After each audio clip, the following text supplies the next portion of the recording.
Welcome back. News Channel 8 is your local election headquarters as State House races begin to shape up. This morning, we shift our Sunday spotlight to Pasco County and the seat being vacated by term-limited House Speaker Richard Corcoran.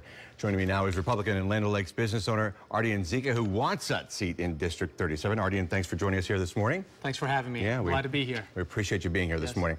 All right, first question right off the bat. Your background is in banking, doing my research. Your background is in banking. Though you're well known in GOP circles, Governor Scott has put you on various committees throughout the years. So you're obviously on the governor's radar, right? Politically inclined, some would say. Why run now? Great question. Thank you for having me here. I have decided to run for the Florida House of Representatives because I want to serve my community. And I will pledge that I will tirelessly work that no Floridian is left behind as they embark on their journey to reach the American dream.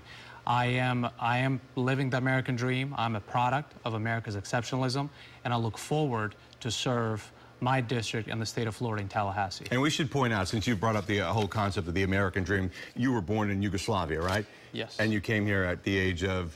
17. At the age of 17. So that's why you're bringing this up, the American dream. So you're basically saying that you are one of those dreamers, and now you want to represent the Pasco County in that way. Yeah, so I'm an American that started my journey as an immigrant, and I'm proud and blessed by the opportunity of being an American and experiencing the American dream. But Paul, American dream is alive and well, and we live in an exceptional nation in the history of humankind. And this nation, I've often told many folks out there in the community, this lane is the lane where dreams come true, and the dream is alive. And I'm willing to go out there and tell my story and keep the hope alive. Okay, so we move from your story right now to your platform, and that's lower taxes, less regulation, as well as protecting the constitutional rights of Floridians. Some very broad, and some would say very similar topics to President Trump.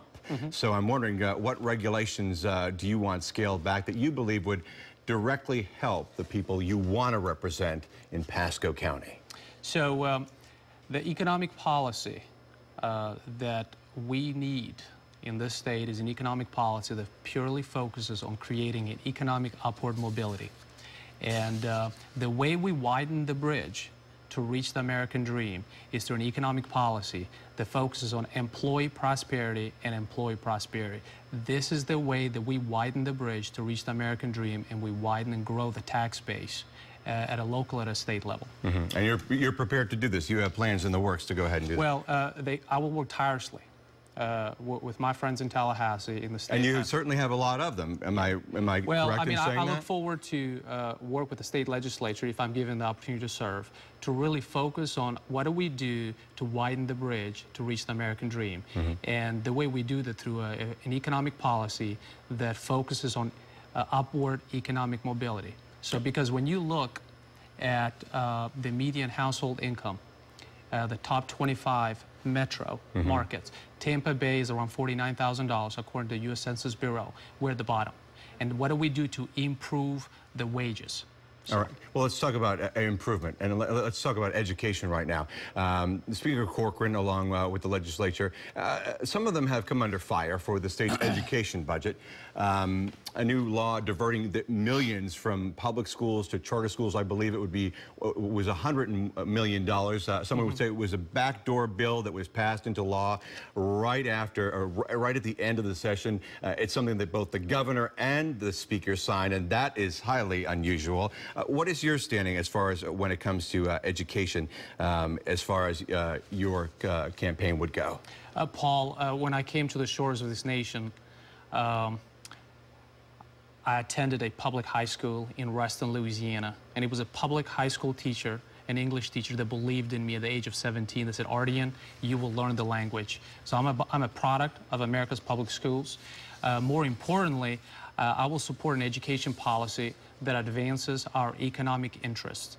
Because when we look at an education policy, we have to prepare ourselves at a local, at a state level, and at a federal level to compete at a global economy. Education is the single most important piece that we can give our next generation. I proudly served on the Pasco Education Foundation Board of Directors. Right. I currently serve on the Pasco Hernando State College Board of Trustees. So when it comes to education, I know what it takes and I know what we need to move our economy forward so we can remain the place where the American dream is alive and well. 45 seconds left, and I want to go ahead and talk about campaign finances. I believe we can put this up on the screen right now, the campaign finance information. George Agavino, nearly $2,200. Bill Gunter at nearly $8,000. Ellie Rudizil at $8,600. And you, well, you have nothing right there. That said, you filed to run in the beginning of August. So where do you stand right now as far as your contributions? So the reason it shows zero is because we have filed August 1st, and the first reporting is done sometime next week. Okay. And we are on budget and what we have planned to be at, and we shall announce those numbers next week. All right.